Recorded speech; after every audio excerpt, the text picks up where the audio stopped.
Are you thinking about buying an existing franchise or starting one from zero? Have you evaluated all franchises in your area that might be for sale before you sign and ink with that new franchise concept that is growing rapidly across the United States but is new to your area? In today's video, we're going to go through some of the pros and cons to opening a franchise from zero versus buying an existing franchise. So, first, why would it be nice to open a franchise from zero? You can choose the ideal location, neighborhood. You can choose the location that really suits your lifestyle purposes and not have to buy an existing franchise that might be 30, 60 minutes away, far from your kid's school, far from your community. So with a new franchise that you're starting from zero, you have a lot of choices. There's a lot more franchise opportunities that you could open up and start a franchise from zero. If I'm looking here in Miami-Dade County, there might be 500 franchises that have resale opportunities right now, September 2022. However, there's about 3,000 franchises, new franchise concepts that I could open up a new location here in Miami-Dade County. So if you're going to open up a new location, a new franchise, there's going to be a lot more opportunities to select from, and you can really have it be your baby where you choose the location, you choose the manager, the staff, and everything. Now, some of the cons, you're starting everything from zero. You have to choose a site, work with a reputable broker, go through the permitting process, where here in Miami-Dade it could take you 12 months to get the permits just to open up a smoothie franchise or a restaurant business. Maybe 6 months, 9 months if it's going to be a haircut business or pet grooming business. So it's going to take time to find the site, build it out, get the permits, allow the customers be aware that potential customers be aware that you even exist in the market. So this is significant time for you to even start to make money, break even, and then start to actually get $5,000 a month, $10,000 a month to pay yourself and help sustain your family. So big con with a new franchise is the uncertainty. Some franchises you know more than others, but there's always going to be, hey, is it 8 months to break even, 3 months to break even, 6 months to break even?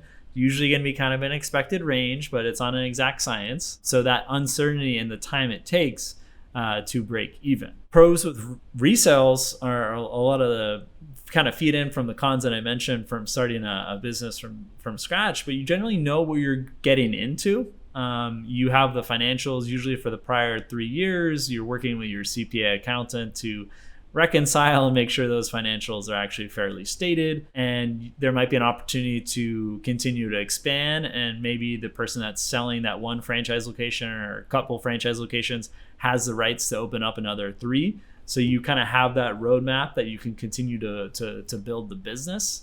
And with the resale, you don't have to work for free for 12 months, 18 months before you start making money from the business. So you're able to get money in theory from day one if it's a profitable business. Got to make sure there's enough working capital for 3 months, 4 months to sustain the business costs.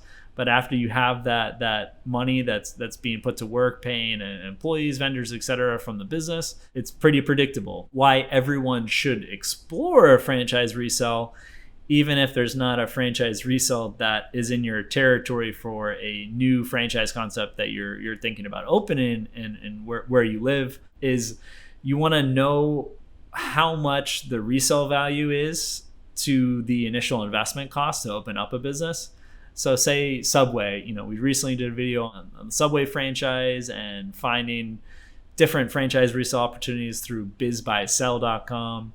And Subway franchise might cost $180K to $500K to open, but the resales are $100 to $150K. So if you're buying an existing franchise of Subway and you're happy with the numbers, you can work all in on the business. You invest $100K, you make $70, $80K from that business. You're happy working 30, 40, 50 hours a week in that business with little prospect to grow, then that can be good. Depending on what your financial goals are and where you are in your career, that can be a good option for you. However, if you're looking to start a Subway, invest $300,000, and the prospect is you working full time and there's no room for a general manager making $80K, that's not a good deal, because you can't sell that for more than $100, $150K.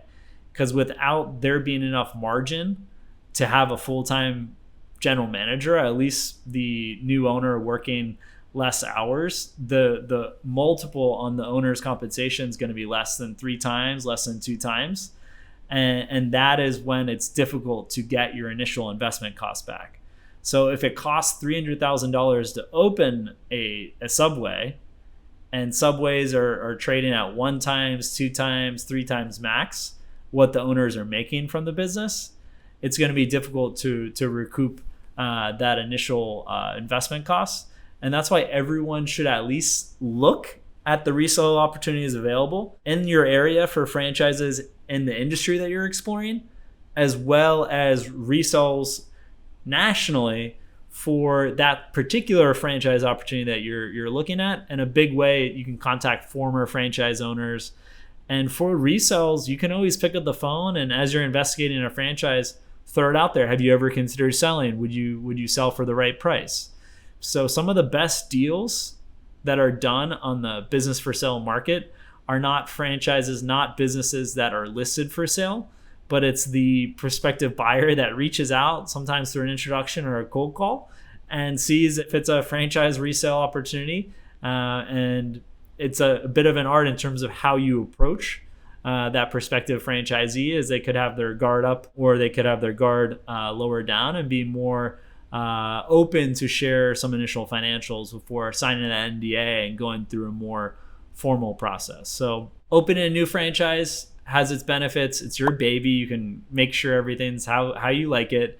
And then the big advantage of the resale is the certainty in terms of when you start making money, which should be immediately after you make sure there's enough working capital in the business that you're buying, and the opportunity to potentially expand from at least a client base and some customers that know the business in your local area.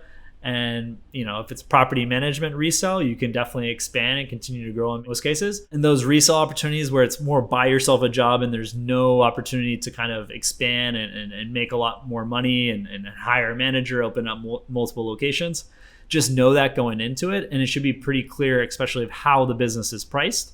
And if it's being priced at 1 times earnings, 2 times seller discretionary earnings, it's probably a kind of more of a buy yourself a job type opportunity. So definitely explore both, especially if you're beginning the process of opening a new franchise or buying an existing franchise.